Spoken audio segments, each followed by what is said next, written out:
Hi, in a previous video I had discussed the differences between a chin implant and a chin filler. Just sort of to summarize again, having a strong chin is considered attractive in basically all cultures. All men and women want a strong chin. But some of us don't have a attractive chin or a strong projection, so it's not uncommon for people to want a little stronger projection. And so the most popular method, probably the most easy method, is just to get some fillers, and it will project your chin a little bit, but realize it is a gel. Fillers are gel, so there's a limit to how much that gel can push your tissue forward. So ultimately, I think a more definitive option, which can create definitely more noticeable projection, is an implant. And so chin implants are very popular. It's a quite simple procedure.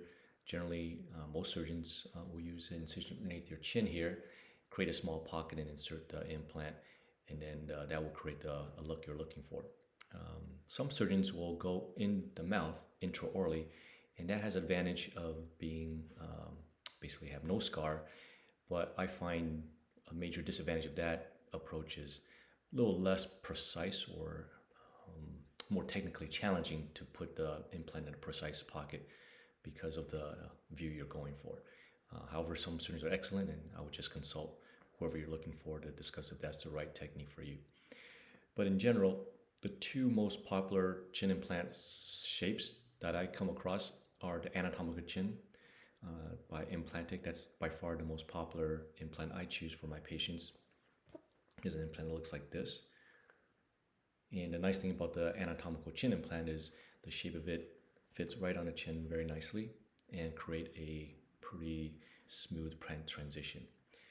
The second most popular implant I've seen in my practice is the extended anatomical chin implant, which is this right there. And you can see the difference between the two.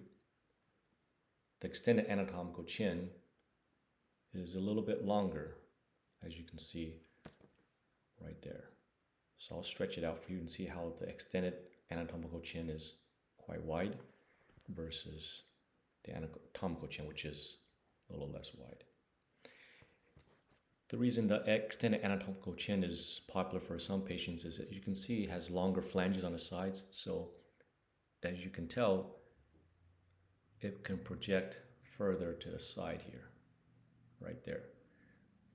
So the lateral flanges go further out than the anatomical chin, which you can see is right about there.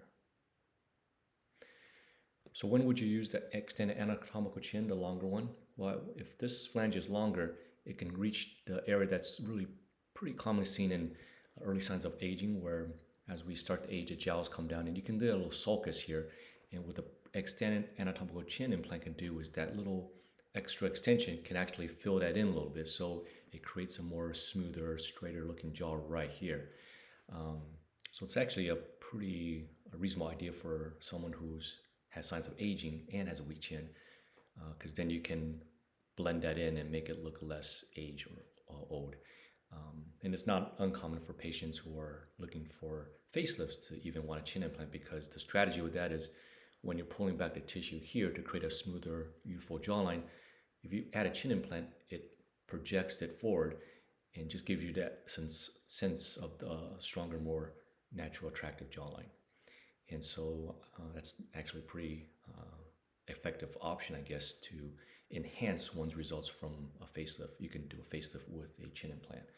But I find in my practice that most chin implant patients typically are younger patients who just are not, terribly happy with their chin projection, and they just want to have a stronger chin and look more attractive. And so generally the anatomical chin is more popular for women. And there's different sizes that the company makes that I use Implantic. And I would say medium is the most popular size that effectively improves the majority of the patients. Now for men, chin implants, there's other styles that are a little bit less popular, and we can go over that at your consultation. But basically, there's different styles, like the Torino style, which is a little bit more square, and I guess that can give a more masculine look.